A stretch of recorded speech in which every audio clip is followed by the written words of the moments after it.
Posted by you/illustrious book 613. This is a throwaway account because I'm so annoyed and need to vent. This will be a lot, so I'm sorry in advance. I, 28F, had been together with my husband, 27M, for nearly 10 years. We got married at 21, had our first son a year later, followed by our daughter 3 years after that. I built my whole life around my family. We had good jobs, he worked full-time, I worked from home, we had a nice home in a great neighborhood, and we put our children in good schools. We also had a successful business on the side.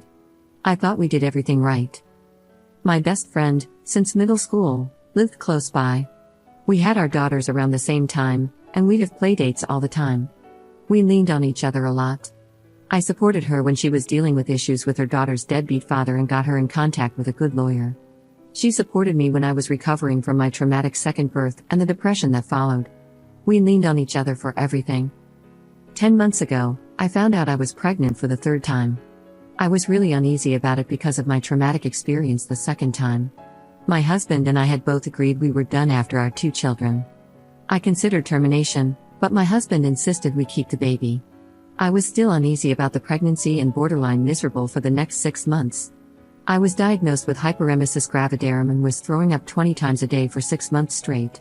I lost a ton of weight, had to stop working, and was frequently hospitalized due to severe dehydration.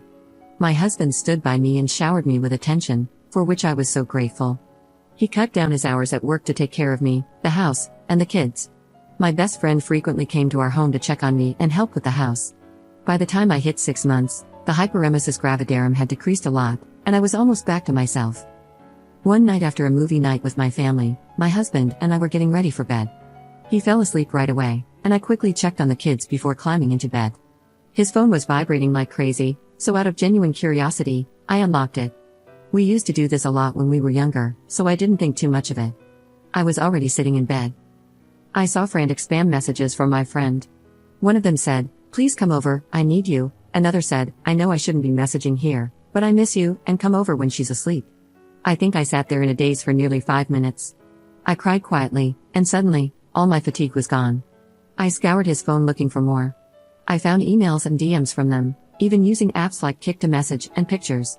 But the worst part was finding out that my husband had left me in the hospital with my mother one time while he went back home, where my kids were being babysat by my friend, and got intimate with her in our bedroom, with our kids in the house. The next morning, I confronted him and kicked him out. I filed for separation shortly after. For the next 2 months, he begged for forgiveness, then shifted to complaining and insulting me, saying I wasn't letting him see his kids or stopping him from going to doctor appointments with me, which I was. Months earlier, we had planned who would be in the labor room, my mother and husband. When I was 35 weeks pregnant, he called, questioning the labor situation. By this point, he had moved in with my ex-friend shortly before the call. I told him no, and he got very angry. Many of my in-laws and family members told me to put our differences aside for the baby.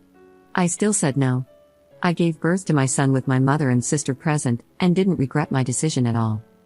After my second traumatic birth, I just wanted to make sure this one was as stable as possible, which it was. We were going to name our child after his father, who had passed away. I initially agreed to make him happy but later changed my mind and picked a name I had always loved since childhood. This aggravated him even more. Am I wrong for doing that? I'm being guilt-tripped by so many people right now. All I want is for everyone to leave me alone so I can focus on being with my kids. Edit.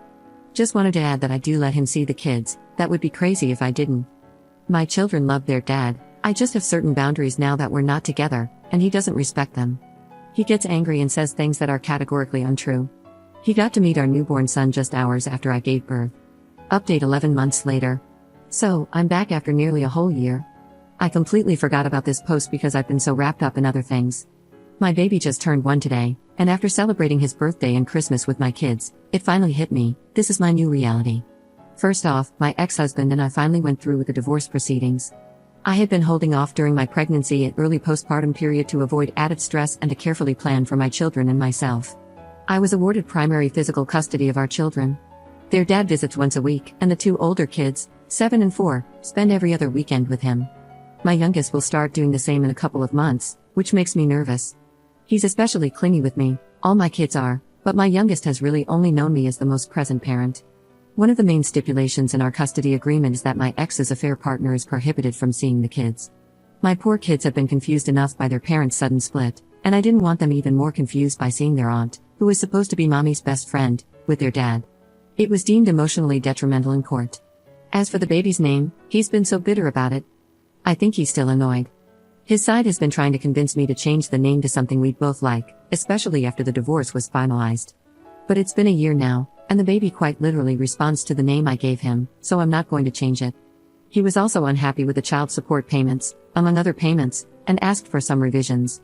One main thing he wanted to change was the cost of our kids' school tuition. He pays for their tuition, which he felt was too much and too harsh. But the court stuck with the original payments. As for my ex-husband and ex-best friend, they continued dating. I found out that they had started seeing each other a month into my third pregnancy. They had actually slept together during my second pregnancy but didn't pursue a relationship then because, as they put it, they weren't ready to ruin things and didn't want to hurt anybody. My ex's side has been very supportive of their relationship, even inviting her to holiday gatherings like Thanksgiving or other family holidays. Because of this, my kids don't go to these events very often. After this whole fiasco, I'm coming to the realization that perhaps my ex's side never really liked me all that much. But that's okay. I eventually spoke with my ex-best friend to ask why they did it. She claimed that they were just friends but grew close while she was dealing with issues involving her deadbeat ex-boyfriend. Both of them insisted that my ex-husband just wanted to protect her, which supposedly turned into love. Hearing this hurt me a lot, but at the same time, I felt relieved to know the truth. When I sat with this information for a while, it stopped hurting. It made me realize that I didn't still love my ex-husband and could finally let go of him and their betrayal. They broke up a week ago. Apparently, it's just a break, though who knows. Although my kids go to their dad's house every other weekend, it has helped a lot with making time for myself. Obviously, I'm figuring out who I am without being a wife or mom all the time. In many ways, I find what happened to be a true blessing, which is why I'm no longer angry. As for me, I've been seeing someone. It hasn't been very long, nor is it that serious yet, but we get along great. Initially, my ex-husband made the whole situation difficult. He didn't want me to have any man, specifically, around the kids. Edit. I don't know how to update posts, so my apologies if this is wrong. This is likely the last update. I just wanted to check in to let everyone know I'm okay. Commenter. Good job, and never let that snake friend back into your life, even if she comes crawling back. Ops response. She claimed that I had not been the greatest friend to her at times during our very long friendship either. I felt like strangling her in that moment. I couldn't think of a single thing I had done wrong that could warrant her doing that to me. But it is what it is.